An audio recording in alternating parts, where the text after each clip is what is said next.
उत्तर प्रदेश में हमारी सरकार ने स्वयं लखनऊ में बाबा साहब भीमराव अंबेडकर के नाम पर बाबा साहब अंबेडकर इंटरनेशनल सेंटर की स्थापना हम लोग कर रहे हैं। उत्तर प्रदेश के अंदर हर सरकारी कार्यालय में बाबा साहब भीमराव अंबेडकर का चित्र हमारी सरकार के समय, डबल इंजन की सरकार के समय लगे हैं। आजादी के बाद उत्तर प्रदेश से पहला दलित देश का राष्ट्रपति भी बनता है। पहली बार देश के अंदर कोई महिला जनजाति समाज से जुड़ी हुई एक मातृशक्ति भारत के सर्वोच्च संवैधानिक पद पर बैठती है। प्रधानमंत्री मोदी जी की प्रेरणा, उनकी लीडरशिप सबको सम्मान देने की है। गृह मंत्री जी के एक बयान को संसद में, वह भी संविधान सभा, संविधान दिवस के अवसर पर, और संविधान दिवस का यह आयोजन भी 26 नवंबर की तिथि को संविधान दिवस के रूप में पूरा देश आयोजित करके बाबा साहब भीमराव अंबेडकर के प्रति अपनी श्रद्धा और सम्मान का भाव व्यक्त करेगा।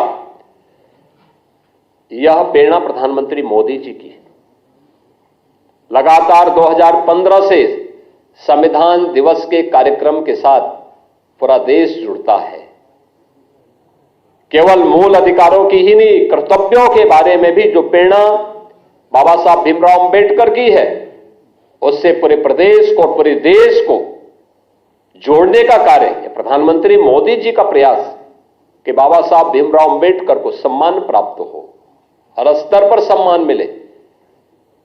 और संसद पर जब इन कार्यों को लेकर के संविधान सभा को, संविधान दिवस को लेकर के चल रही चर्चा का जवाब देते हुए आदरणीय गृह मंत्री जी ने अपना भाषण कर रहे थे। उनके भाषण के छोटे से अंश को लेकर के कैसे कांग्रेस, समाजवादी पार्टी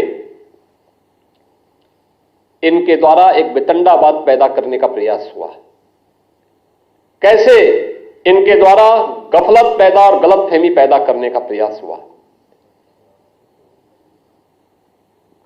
कांग्रेस हो या समाजवादी पार्टी, इनका यह आचरण उनकी विद्वेष भावना को प्रदर्शित करता है। इन लोगों के द्वारा बाबा साहब भीमराव अंबेडकर के प्रति जो शब्द कहे गए थे पूर्व में, कौन नहीं जानता। समाजवादी पार्टी सरकार के समय उनके एक मंत्री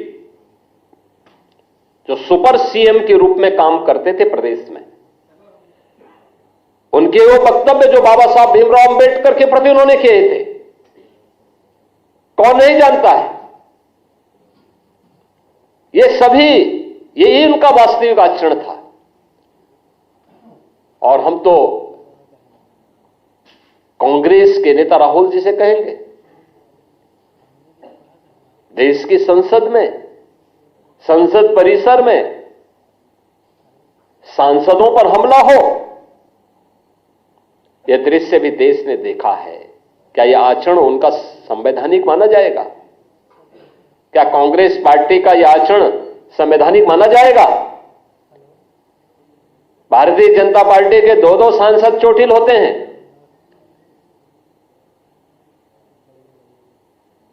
एक बुजुर्ग सांसद, पूर्व केंद्रीय मंत्री चोटिल होते हैं, उन्हें गिराया जाता है।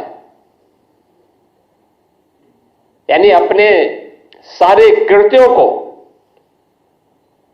मारपीट के कृत्यों को, बुजुर्गों को धक्का देने की कृत्यों को